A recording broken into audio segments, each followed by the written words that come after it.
আসসালামু আলাইকুম বন্ধুরা, আমি একটা নতুন ভিডিও শুরু করতেছি। আমাদের এখানে প্রচুর পরিমাণে বৃষ্টি হইতেছে। আমার অসামাজিকভাবে বৃষ্টি হইতেছে, সেই 1 ঘন্টা ধরে বৃষ্টি হইতেছে। আমার এই যে বেলকনিতে যেগুলো গাছগুলান আছে, এই যে করলা গাছ আছে, তারপরে এই যে রজনীগন্ধা ফুলের গাছ আছে। তো বন্ধুরা, আমার ফুলের টবগুলো সব তো ভরে গেছে পানি দিয়ে। এখন তো গাছগুলো বাঁচবে নাকি সন্দেহ। তো আপনারা একটু দোয়া করবেন না, আমার বেলকনিতে যেন এই টবগুলো যেন, এই গাছগুলো যেন বাঁচে, আমার এই গাঁদা ফুলের গাছ। তো সারাদিন আমরা কি করি না করি, এই যে আমার কি কি আছে বেলকনিতে, আমি কি কি করি সব একসময় একটা ফুল ভিডিওতে আমি জানাই দিব, দেখাই দিব। তো বৃষ্টি হচ্ছে, খুব খুব বৃষ্টি হচ্ছে, খুব সেই আরে বৃষ্টি হচ্ছে। মানে এত বৃষ্টি হচ্ছে যে বলার বাহিরে।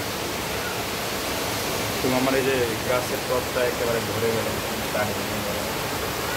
টবটাই করলা গাছটা আমি নতুন লাগাইছি, নতুন বীজটা দেখি না লাগাইছি।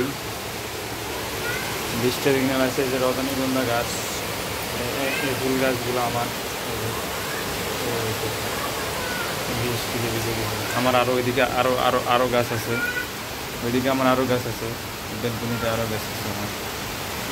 ওইদিকে আমি ওই যে একসময় ভালো করে আমি দেখাবো আমার কি কি আছে।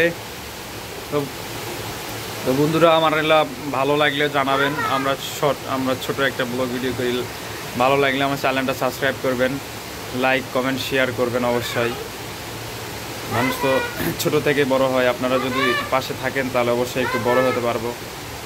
তো আশা করি ভালো থাকবেন, সবাই সুস্থ থাকবেন। আল্লাহ হাফেজ।